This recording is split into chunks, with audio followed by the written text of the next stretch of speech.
Alright guys, so today we're going to talk about one of the most common questions that I get. So many of you all know that I was a professional wrestler for about 10 years. So the most common question I get is, how in the world did you get into wrestling? Usually the follow-up question to that is, how did you go from wrestling to chiropractic? So we're going to talk about all that right now.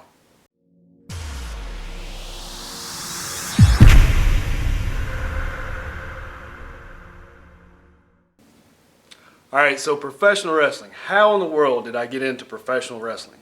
Well, first you have to go all the way back to my childhood because that's when I really got into wrestling. My grandmother, who everybody called Mamp, she was a huge wrestling fan. And every time I would go over to her house and visit, I'd sit on the floor, watch wrestling, and just grew up on it. And one of her favorite tag teams of all time was the Rock and Roll Express. So I grew up loving them, just watching NWA, watching Smoky Mountain, watching everything that I could watch in the area. Just loved professional wrestling.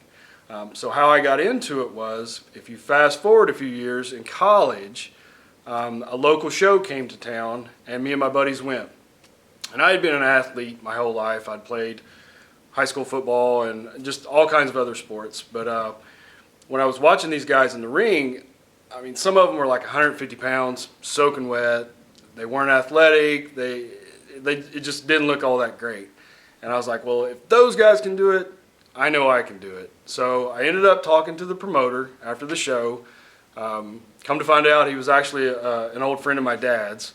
So we got to talking, and it was a few weeks later I started training. I think I was about 20 years old at the time. A few months went by, had my first match in my hometown, Moorhead, Kentucky, at the Carl Perkins building in front of a capacity crowd of 10 to 15 people. But it was great. We had a good time, and it was the most exciting thing I'd ever done in my life, and I was hooked from the very first time. So I wrestled all over small shows, Kentucky, Tennessee, West Virginia for a few years. And then I had a buddy of mine, John Noble, talked me into coming to Nashville. He's like, if you want to make a name for yourself, you got to go to Nashville. And sure enough, he was right. So I started driving to Nashville every weekend while I was still in school. Then once I graduated, I moved to Nashville here full time. And then shortly after that, me and Chase Stevens got together. We formed a tag team. We were known as the Naturals, and we worked really hard and eventually got signed with Total Nonstop Action, the number 2 company in the country behind WWE. And that was, signing that contract was like, wow. I mean, that was like dreams come true. You know, we went from driving 4, 5, 6 hours to a small show to make very little money to now we're getting paid pretty good money. And it was like we achieved our dreams, we achieved our goals, and it was just the pinnacle. And I couldn't have asked for anything more at the time. It was everything I hoped it would be. The flip side of that came after the show. So in TNA, we went from traveling 4, 5, 6 days a week and wrestling all over the country to just taping pay-per-views and weekly TV. So we went from being very busy to only working a few days out of the month. So that for me was a bad combination. And that's when things started to actually go downhill. Because you take a young guy in his early 20s, you give him a little bit of fame, you give him a little bit of money in his pocket, and you give him a whole lot of free time. It was not a good combination for me. And that led me down a road of a lot of alcohol and a lot of drugs. And my life is an open book. And I had a lot of people that I talked to that I got advice when I was going to make this video. Some people were for it. Some people kind of warned me. It's like, look, you know, you're not a wrestler anymore. You're a chiropractor. You're in the public figure. Maybe this isn't such a good idea. But I'm very open, and I want to talk about this. And if one person watches this video and it can help, then it's worth it. So I spent years dealing with addiction. I spent years dealing with alcohol. And it ruined relationships. It ruined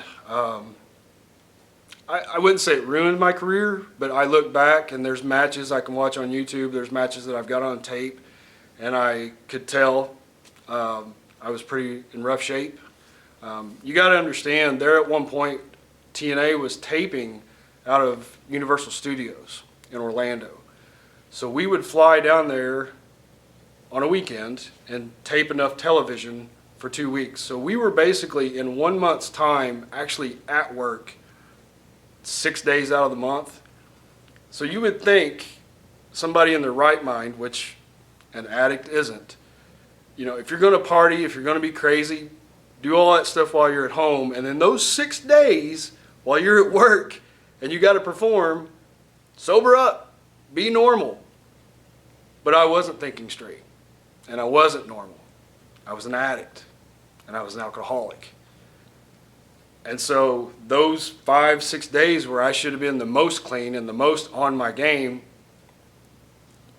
those were the times where I would be up all night before our flight, fly to Orlando, go with no sleep for 2 or 3 days and still perform and probably look like garbage on TV. Because an addict doesn't think straight. An addict doesn't, I don't want to say they don't know any better, but it's just a disease. It's a horrible disease, and you do things that you normally wouldn't do. So for years I wanted to quit. I knew I needed to quit. But it wasn't until the girl that I was dating at the time, who is now my wife, pretty much ratted me out to my parents, and they found out what I was doing, and they helped me get help. And I can't thank her enough for that. And I want to talk about this. This isn't a religious video. You don't have to believe what I believe. You don't have to believe what I believe to be a patient of mine or to be my friend or to be my friend on Facebook.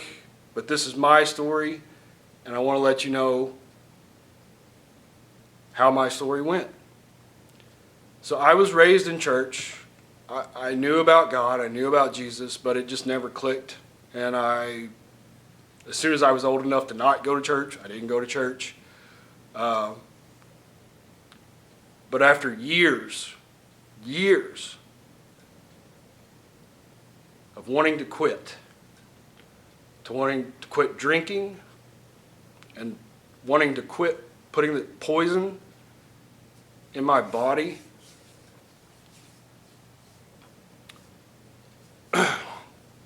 there was a night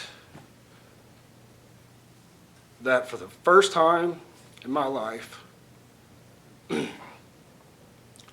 my knees hit the floor, my hands were clasped, and with tears running down my face, I prayed for the first time, a real prayer from my heart and from my soul. Not the, please God, help me get over this hangover and I'll never drink again prayer, but I mean, save me, help me, take this addiction away from me.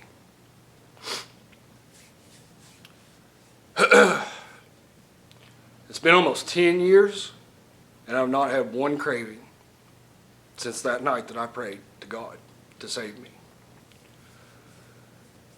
So the message of this video isn't about professional wrestling. It's not about addiction. It's not about God. It's about your relationship with a higher power. For me, it's God. He saved me. He saved me from addiction. He saved me from alcoholism. And He saved my life. And if you know anyone, family member, friend, coworker, anybody that is struggling with this, please reach out to them. Help them. In the depths of my addiction, I needed help, and I wanted help. But I had no idea how to ask for it, and I was scared to death. Sometimes you need to be the first one to reach out a helping hand, or maybe even a big push a shove in the right direction, whatever it takes. Because when people are in the grasp of addiction, there's no way out. There are no good days. So I beg you, please, reach out to those that need help and try to help them. All right, so that's my story. I hope you enjoyed this video. It probably didn't go in the direction that you thought it was going to in the beginning, but I can't encourage you enough to share this video. Facebook, Twitter, wherever your social media that you share stuff, just please help get the word out. I would really appreciate it, and I'm sure there's people out there who would appreciate it. Thank you so much for watching. We'll see you next time, and God bless.